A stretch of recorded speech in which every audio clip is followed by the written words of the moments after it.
Picture this. A frustrated engineer stares at a vacuum that keeps losing suction. A bird dives into water without a splash, inspiring the nose of a train.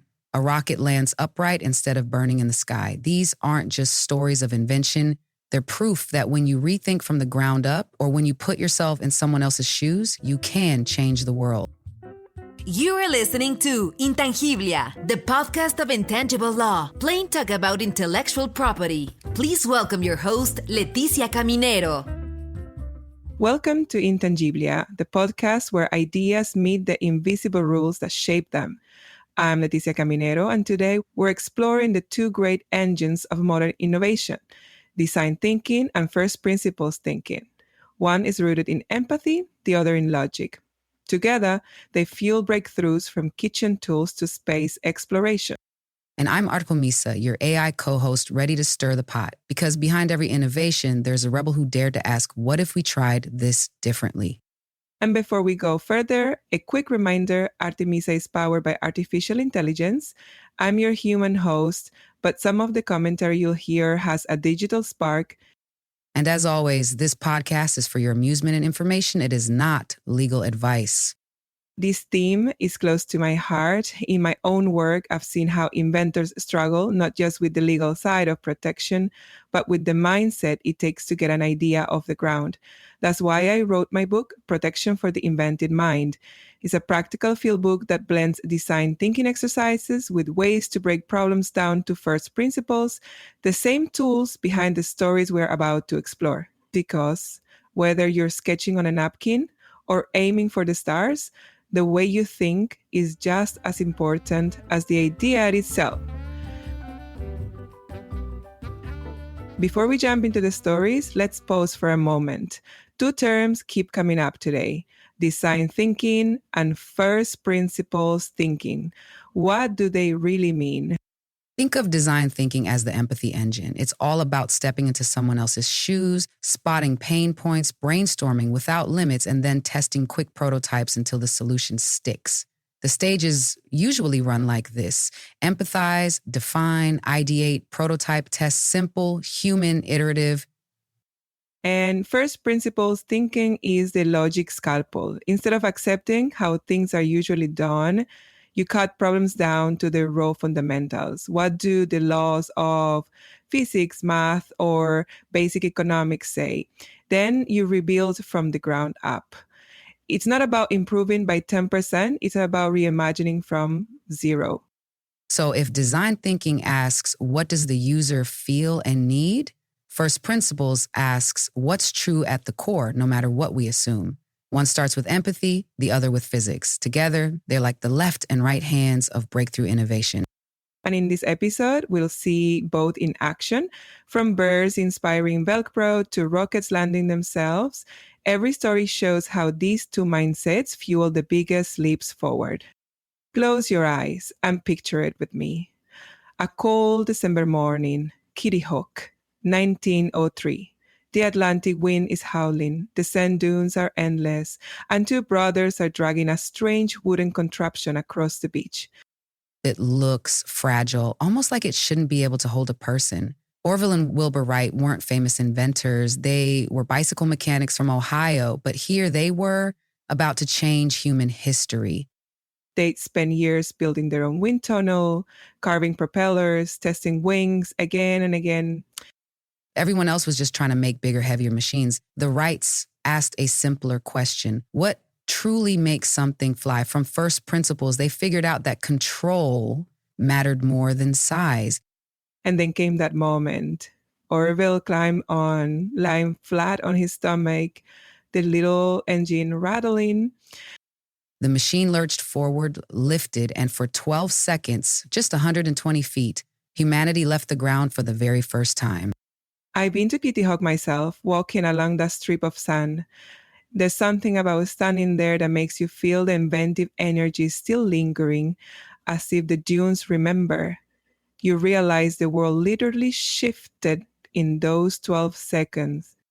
And in those 12 seconds, the Wrights unlocked everything from passenger planes to Mars missions. Not bad for two guys with grease on their hands and a dream. Now, let's fast forward to Switzerland in the 1950s. Picture a man coming home from hike with his dog. Socks, pants, the poor dog's fur, all covered in burrs. The universal hiker's nightmare. Most of us would grumble, pick them off, and move on. Not George de Mestral. He was an engineer, and curiosity got the better of him. Instead of throwing the burrs away, he pulled out a microscope.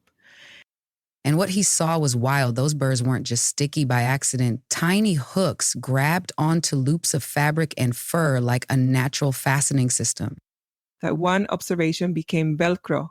It's a clear case of design thinking in the inspiration and ideation stage, powered by biomimicry.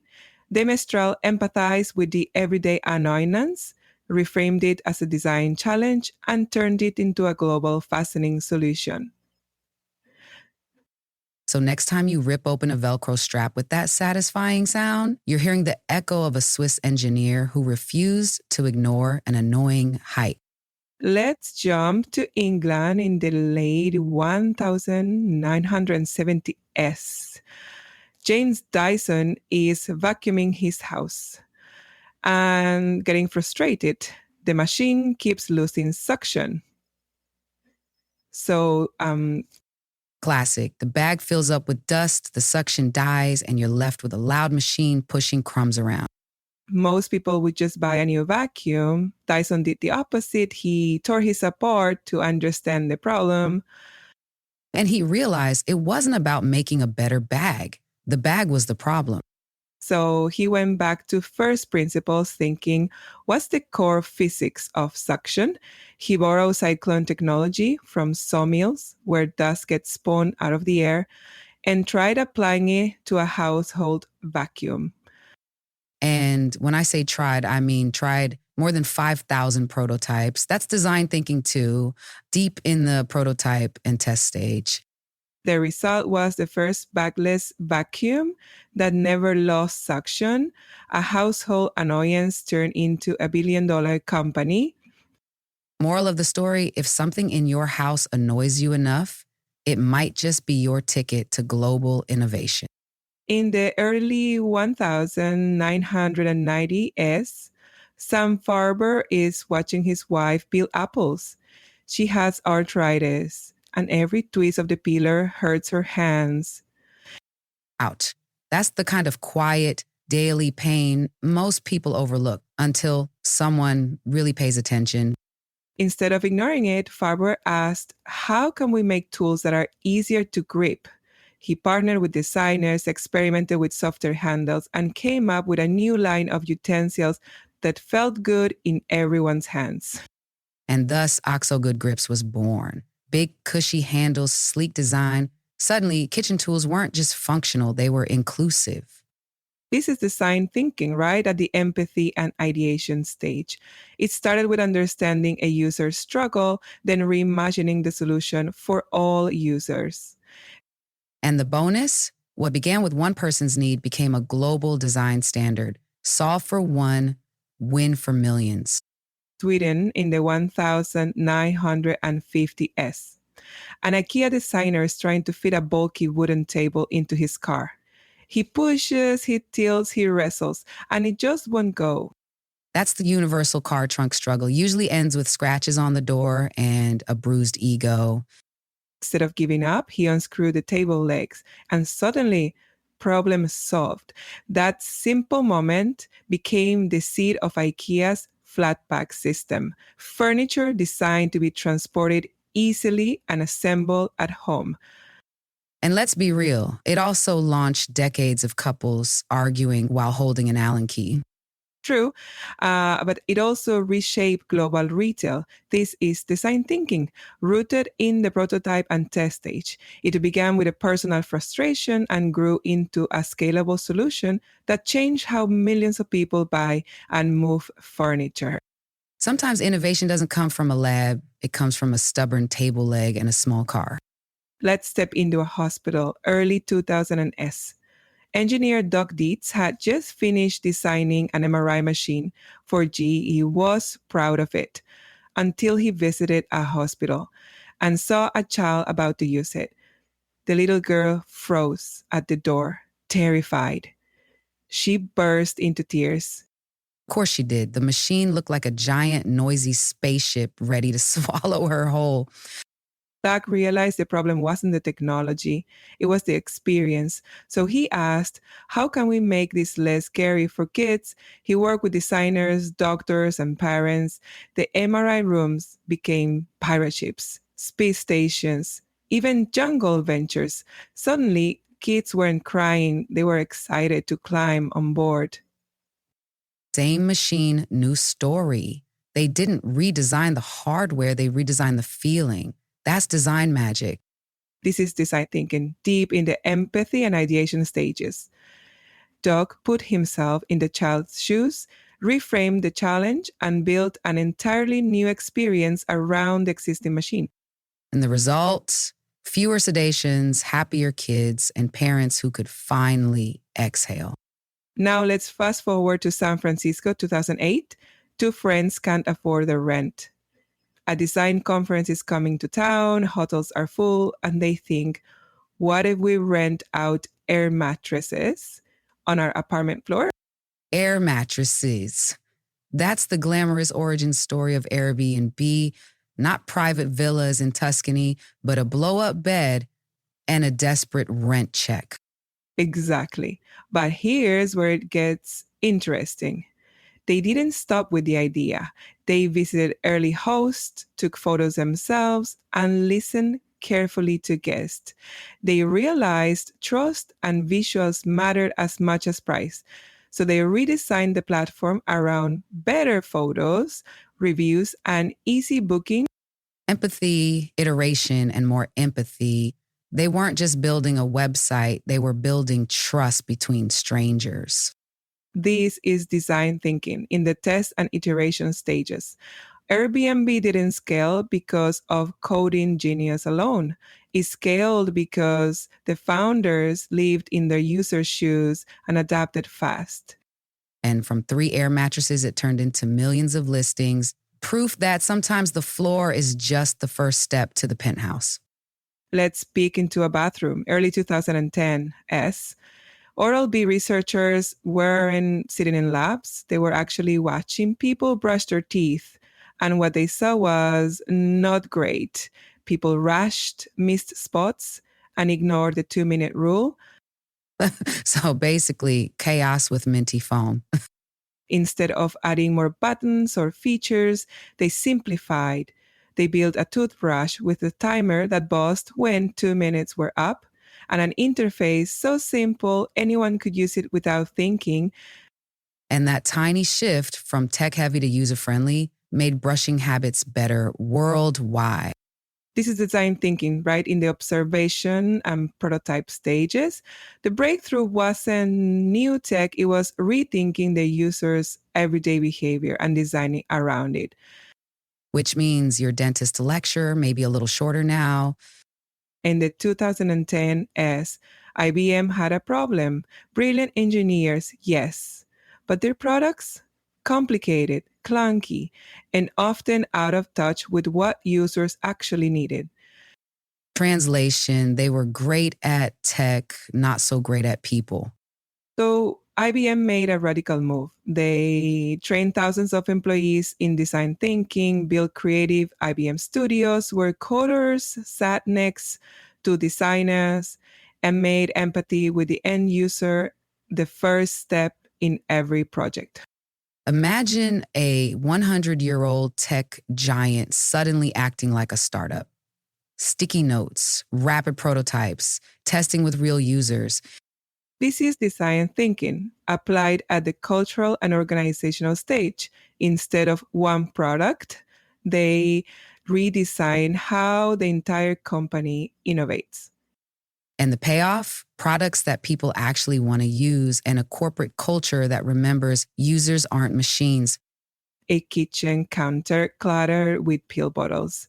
Morning pills in one bottle, evening pills in another. Some need food, others don't.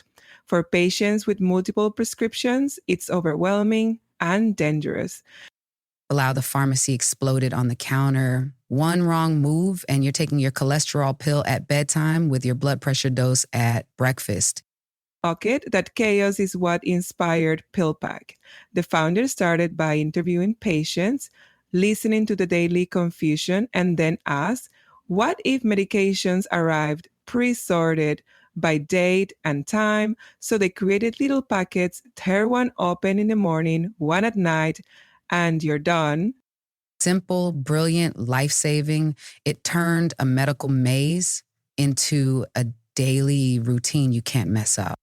This is design thinking, focused on the empathy and prototype stages. The breakthrough was a new medicine. It was redesigning the delivery experience to match real patient needs. And in doing so, they gave people more than convenience. They gave them peace of mind.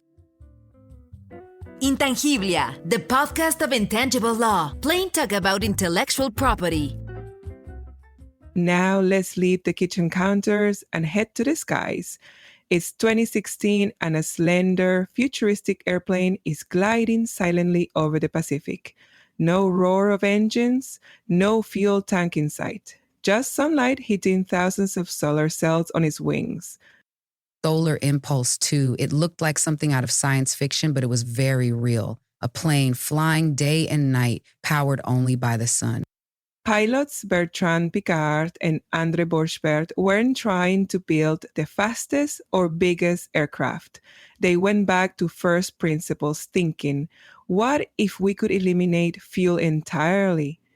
They designed ultralight materials, massive wings covered in solar panels, and batteries to store energy overnight. And after 17 legs and 25,000 miles, they circled the globe. Zero fuel, zero emissions, one giant leap for clean aviation. This is first principles at its boldest, breaking down aviation to its fundamentals and rebuilding it around the laws of physics, not tradition. And proving to the world that sustainability doesn't have to crawl, it can fly. Umasi, Ghana. Imagine a crowded neighborhood with no proper toilets. Families rely on public latrines blocks away or makeshift solutions at home. It's unsafe, undignified, and unhealthy. And let's be honest, if you've never had to plan your day around whether there's a toilet nearby, you'll probably take that privilege for granted. Enter Clean Team Ghana. Instead of importing expensive toilets, they went into communities, listened to residents, and asked, what do you really need? People wanted privacy, affordability, and convenience. So Clean Team created a service, compact toilets, installed at home with waste collected regularly for treatment. This is design thinking, squarely in the empathy and co-creation stages. The innovation wasn't just a product, it was the process of designing with the community, not for them. And the result? Safer streets, cleaner homes, and families who could finally stop worrying about the most basic human need. It's the mid-2000s, and Burberry, the heritage British brand known for trench coats, was fading. Sales were sluggish, the brand felt old-fashioned, and younger generations weren't buying in.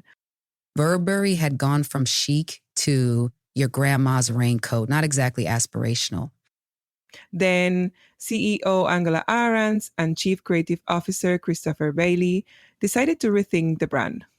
They studied how their customers were living, digital first, social media savvy, Bluetooth screens, so they streamed fashion shows online, added interactive in-store tech, and launched social campaigns that spoke directly to younger buyers. They didn't just sell coats, they sold digital experiences. Suddenly, Burberry was everywhere, Instagram-worthy, music festival-ready, global again. This was design thinking operating at the empathy and ideation stages. By understanding their audience's habits and reimagining how fashion could be experienced, Burberry reinvented itself. And the takeaway, sometimes the real runway isn't in Milan or Paris. It's on your phone screen. It's a Friday night, you flop onto the couch, you open Netflix, and you don't have to scroll for hours. Somehow the platform knows you want a light comedy after a long week. Creepy or magical, depending on how you feel about algorithms spying on your popcorn habits. What looks like magic is really years of design thinking. Netflix didn't assume everyone wanted the same catalog.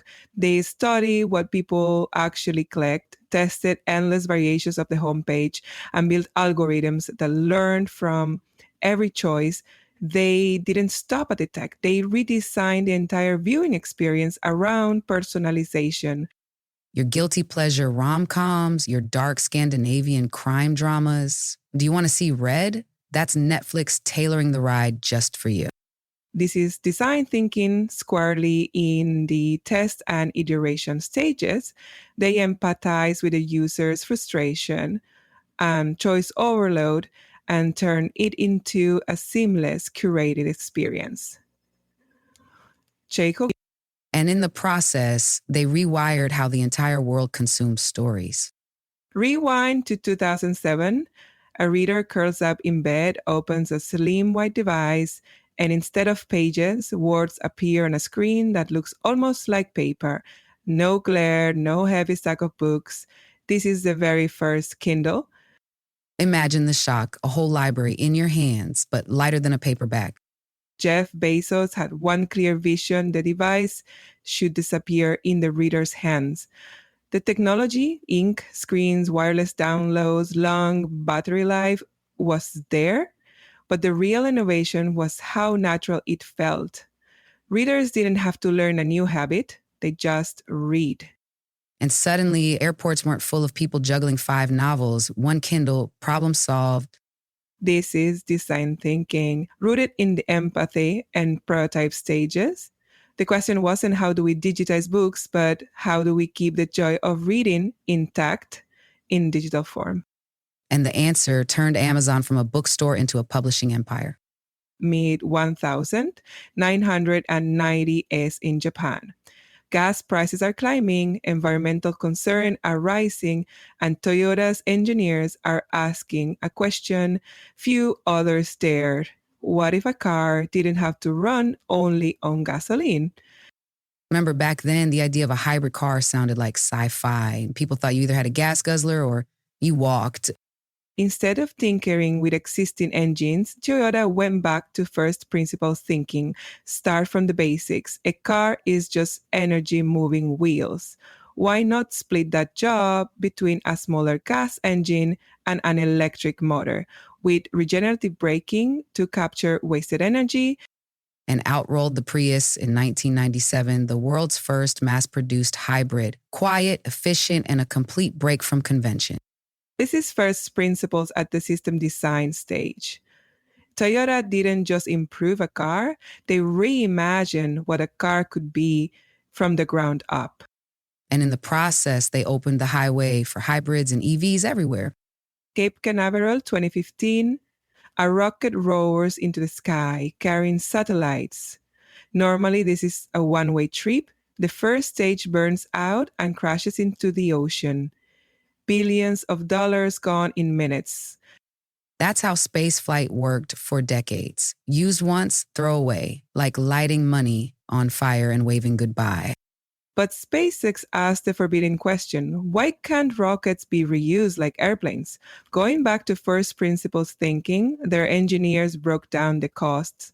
Metal, fuel, labor, none of it had to vanish with each launch if you could just land the rocket safely. And then came the jaw-drop moment. The Falcon 9's first stage flipped around, fired its engines, and landed upright on a drone ship at sea, a sight straight out of science fiction. This is first principles at the prototype and test stage. They ignored the assumption that rockets were disposable and revealed the rules of spaceflight. And with that landing, they changed the economics of space forever. Japan. 1990s. Engineers are proud of their Shinkansen bullet trains, but every time the trains blasted out of a tunnel, they created a thunderclap that startled neighborhoods for miles. Imagine waiting at home and every few minutes it sounds like a cannon went off, not exactly the soundtrack of progress.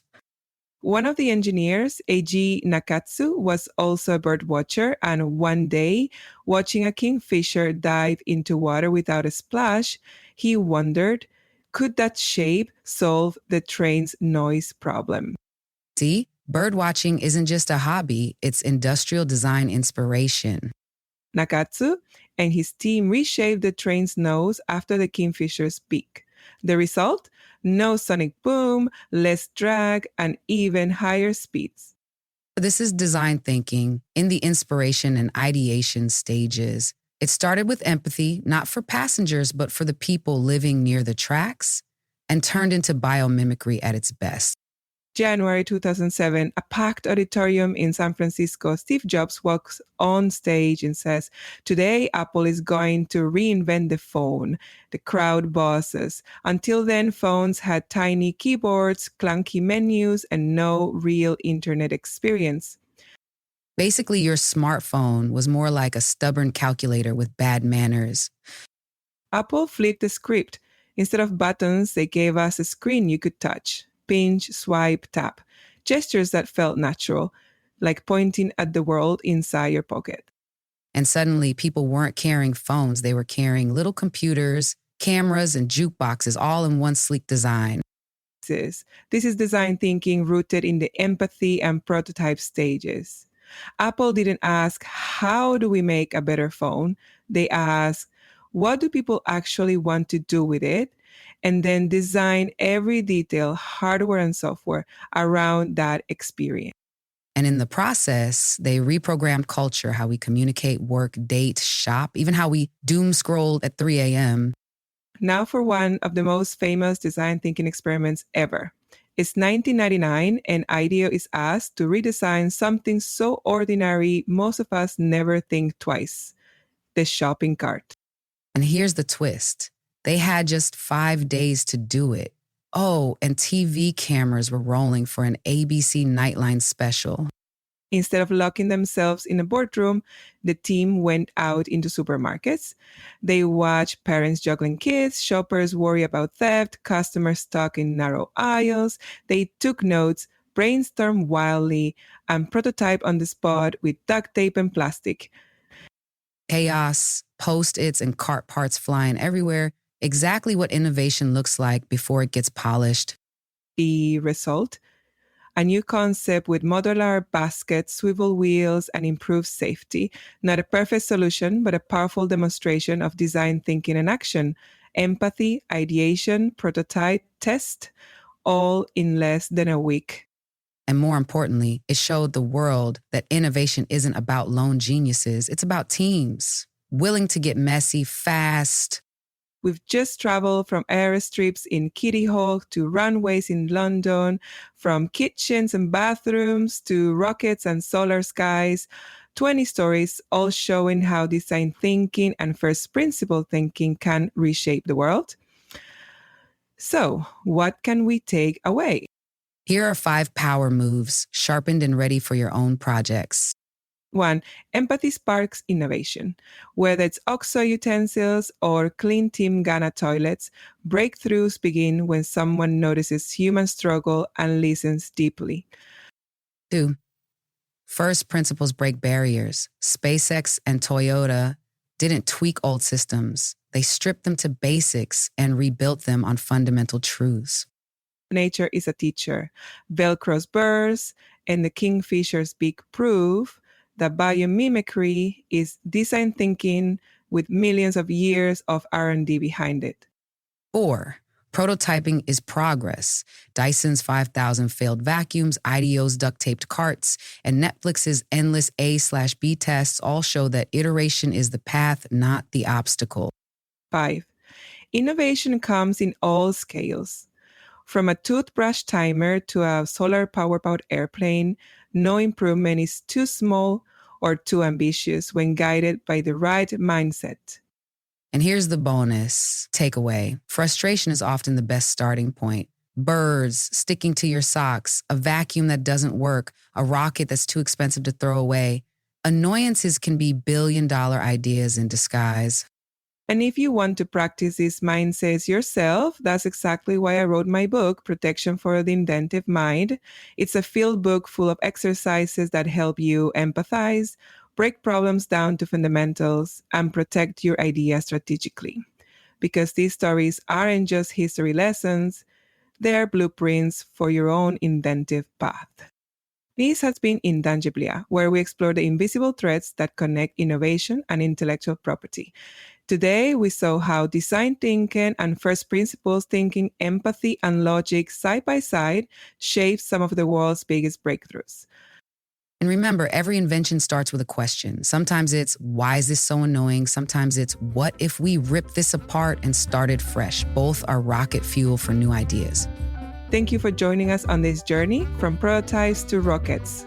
Until next time, keep questioning, keep observing, and keep inventing. And who knows, your next frustration could be the world's next breakthrough. See you in the future. Thank you for listening to Intangiblia, the podcast of intangible law, plain talk about intellectual property. Did you like what we talked today? Please share with your network. Do you want to learn more about intellectual property? Subscribe now on your favorite podcast player. Follow us on Instagram, Facebook, LinkedIn, and Twitter. Visit our website www.intangiblia.com. Copyright Leticia Caminero 2020. All rights reserved. This podcast is provided for information purposes only.